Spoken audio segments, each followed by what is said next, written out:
তো আমরা আবার এই ভিডিওটা দেখাচ্ছি কীভাবে ওয়াশ করতে হবে।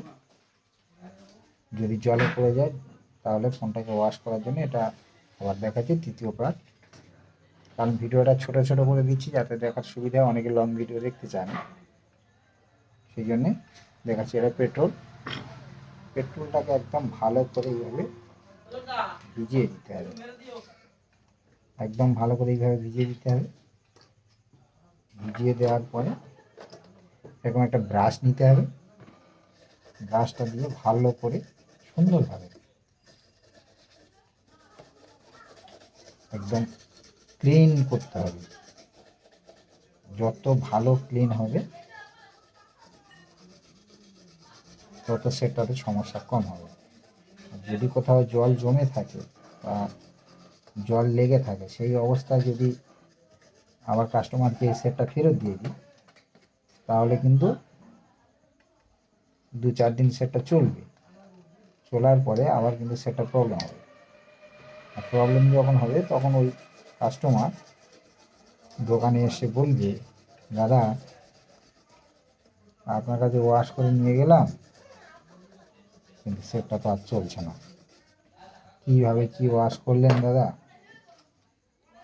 সেই জন্য খুব ভালো করে পেট্রোল দিয়ে বা যারা থিনার ব্যবহার করে থিনার দিয়ে, কেউ কেরোসিন ব্যবহার করে, তবে আমার মনে হয় সব থেকে পেট্রোলই ভালো।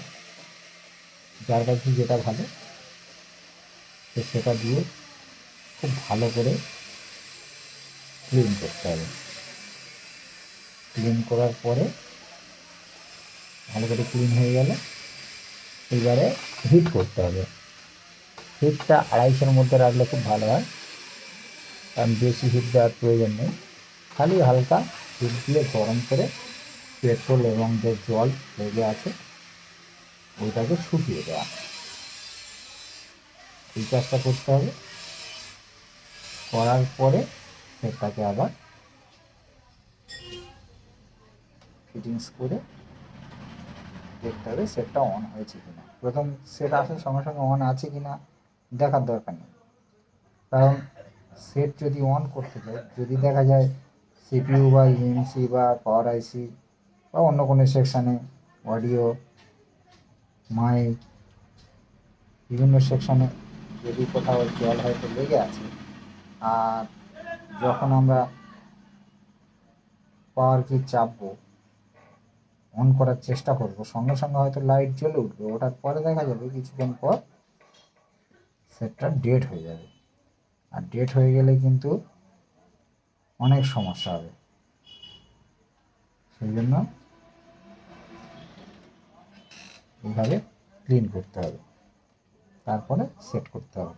তো বন্ধুরা, দেখালাম ভিডিওটা কেমন লাগছে, বা যদি কোনো ভিডিও কোনো কাজ জানার প্রয়োজন হয় তাহলে শেয়ার কমেন্ট করবে, লাইক করবে। কাজ আবার অন্য কাজ দেখানোর চেষ্টা করব, আমার সাধ্যমতো যতটা আমি জানি চেষ্টা করব।